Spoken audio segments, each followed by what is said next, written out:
Assalamualaikum warahmatullahi wabarakatuh. Perkenalkan, nama saya Deni Puriherna dari kelas D dengan NPM 23.173. Di sini saya akan mempresentasikan kasus yang saya angkat, yaitu 13 santriwati korban kekerasan seksual. Kasus ini terbongkar setelah salah satu korban pulang ke rumah pada saat Hari Raya Idul Fitri tahun 2021 silam. Pada saat itu, orang tua korban menyadari ada yang berbeda pada anaknya. Akhirnya diketahuilah bahwa sang anak tengah berbadan dua. Dengan ditemani oleh kepala desa, orang tua korban melapor ke Polda Jabar serta Pusat Pelayanan Terpadu Pemberdayaan Perempuan dan Anak Garut. Setelah menerima laporan itu, polisi kemudian melakukan penyelidikan dan penyidikan hingga terungkaplah bahwa korban diperkosa oleh Heri Wirawan. Ternyata, korban pemerkosaan Heri Wirawan tidak hanya satu, melainkan berjumlah 13 orang dari jumlah tersebut 9 bayi lahir dari 8 korban. Tempat kejadian tidak hanya di satu tempat saja, melainkan terdakwa memperkosa korban di gedung Yayasan KS, Pesantren TM, Pesantren MH, Base Camp, Apartemen TS Bandung, Hotel A, Hotel PP, Hotel BB, Hotel N, dan Hotel R. Peristiwa itu berlangsung selama 5 tahun, sejak tahun 2016 sampai 2021. Pada saat proses penangkapannya, Heri Wirawan ditangkap oleh personel Polda Jabar di kediamannya yang sekaligus digunakan sebagai yayasan. Lokasinya ada di salah satu perumahan Jalan Parakan Saat, Antapani, Kota Bandung. Polisi menangkap pelaku pada siang hari sekitar pukul 1 WIB.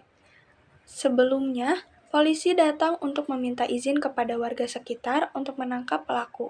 Terdapat lebih dari 10 anggota Polda Jabar yang datang ke rumah Heri, dan ada sekitar 8 mobil polisi termasuk bus untuk digunakan membawa santriwati dari kediaman pelaku. Perjalanan kasus.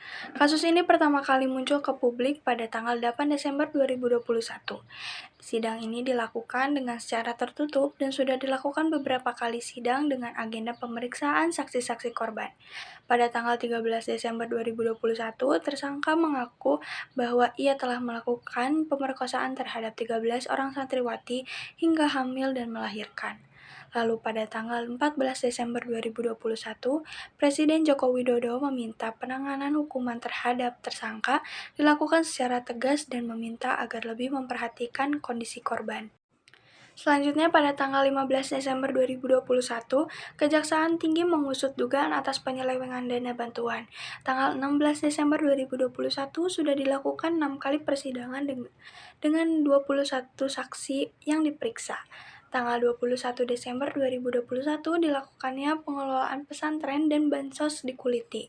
Tanggal 4 Januari 2022, Komisi Perlindungan Anak Indonesia mengungkap dalih Heri Wirawan yang melakukan pemerkosaan terhadap 13 orang santriwati. Dari hasil persidangan, Heri menyebutkan bahwa ia berdalih sayang dan siap menikahi santriwati yang jadi korbannya. Putusan persidangan, hakim menjatuhkan hukuman penjara seumur hidup terhadap Heri Wirawan karena telah melanggar pasal 81 ayat 1, ayat 3, ayat 5, Junto pasal 76D Undang-Undang Nomor 17 Tahun 2016 tentang Perlindungan Anak, Junto pasal 65 ayat 1 Kitab Undang-Undang Hukum Pidana. Setelah adanya vonis hukuman penjara seumur hidup terhadap Heri Wirawan, jaksa penuntut umum mengajukan banding atas vonis hukuman seumur hidup itu menjadi hukuman mati ke Pengadilan Tinggi Bandung. Putusan akhir persidangan. Pada tanggal 4 April 2022, Majelis Hakim Pengadilan Tinggi Bandung memperberat vonis terdakwa pemerkosaan 13 orang santriwati dari hukuman seumur hidup penjara menjadi vonis mati. Hakim menyetujui aju banding tersebut beralasan demi efek jera dan melindungi masyarakat dari perbuatan serupa. Heri juga diwajibkan membayar uang pengganti kerugian atau restitusi sebesar 331 juta yang nantinya setiap korban akan mendapatkan restitusi dengan nominal yang berbeda. Ia juga akan mendapatkan kebiri kimia, hukuman denda sebesar 500 juta, serta seluruh harta atau aset Heri disita. Namun, Karena terdakwa akan menjalankan hukuman mati, maka denda akan dibebankan kepada negara.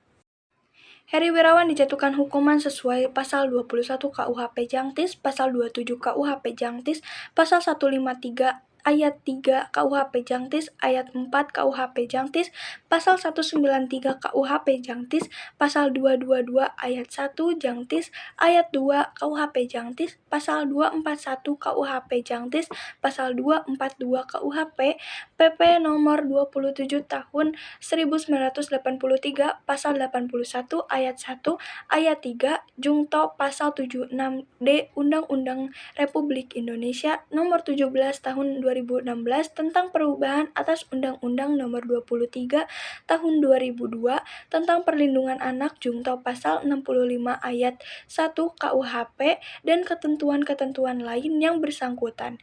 Hakim menilai perbuatan Heri Wirawan telah terbukti salah sesuai dengan Pasal 81 Ayat 1, Ayat 3, dan Ayat 5.